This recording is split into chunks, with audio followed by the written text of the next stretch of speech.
I'm slowly winning the battle with the hoses.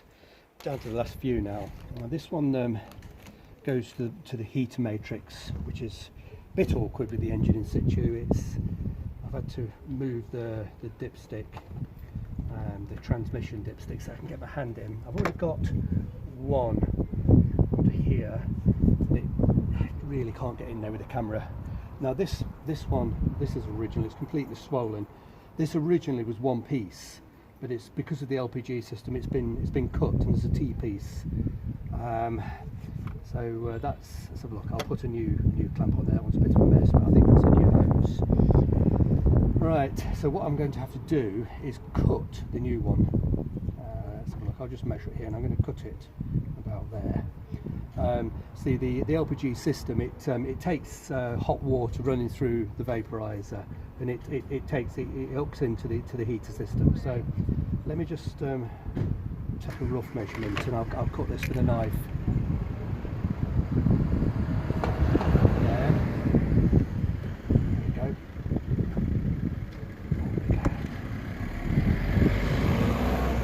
Don't have any replacement hoses. This is the only one. If I get this cut wrong, I'm snookered, so it's got to be a decent cut. Okay, so that's the replacement hose now chopped into two. Yeah, one piece here, one piece there. That should be easy enough.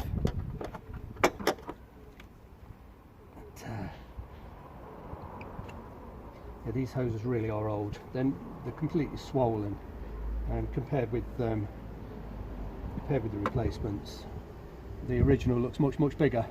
But it's just dramatically swollen. There's not much life left in them. At any time this could have ruptured with absolute disastrous consequences, quite frankly. The last thing you need in an XK engine is any overheating.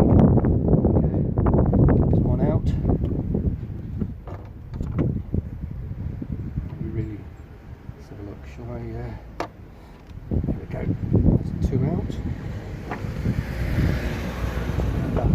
That hose clamp's a bit of a mess, so I'm going to change that clamp.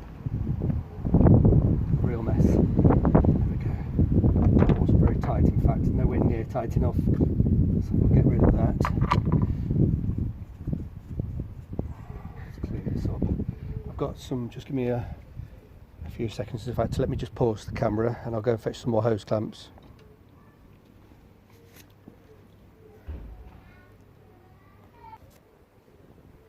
Okay, I've got some nice new hose clamps. Look at the original one, a real mess. It's completely rusty.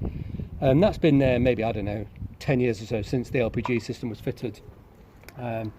It's had the LPG upgraded recently, but they obviously didn't change that hose clamp. So I'm going to do so. In fact, I don't need that glove on. We'll just pop this on here. Stick the T-piece back in. There we go. I'll just tighten this up with my old screwdriver. There we go. Easy enough job this.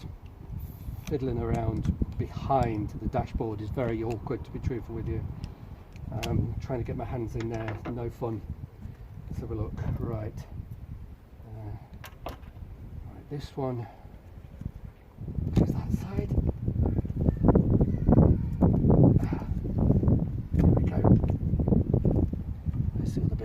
Here it is, and that one goes this side. There we go. So that's the replacement hose being cut in two sections and threaded onto the T-piece. And what I'll do, it'll take me 5 minutes or so just to tighten these clamps up, and then I've got the job of getting my arms right in here behind the cylinder head and connecting up.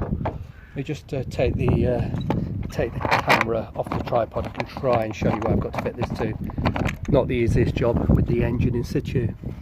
Let's, there we go. Where is it? There's a brass union down there that goes straight to the heater. Where's the other one? It's way under here somewhere. Can't really get to it. I have to go around the other side. Where is it? It's under here. There it is. just get the light there. The light's not strong enough. Just about where the yellow bar is pointed to, it goes on there. That was a bit rusty, so I've cleaned that with steel wool. And then we've got another joint to make coming from the other side, and that's a vacuum for the heater. There's one in here that needs to be opened, and that comes round and joins onto here. But there is another T-piece because of the LPG system. I do have a replacement, but it's one solid piece. I think it's on the road down here. Here we go. Yeah, this is the one. So I'm going to have to cut that and put the T-piece in. Not particularly difficult, it's just bloody fiddly.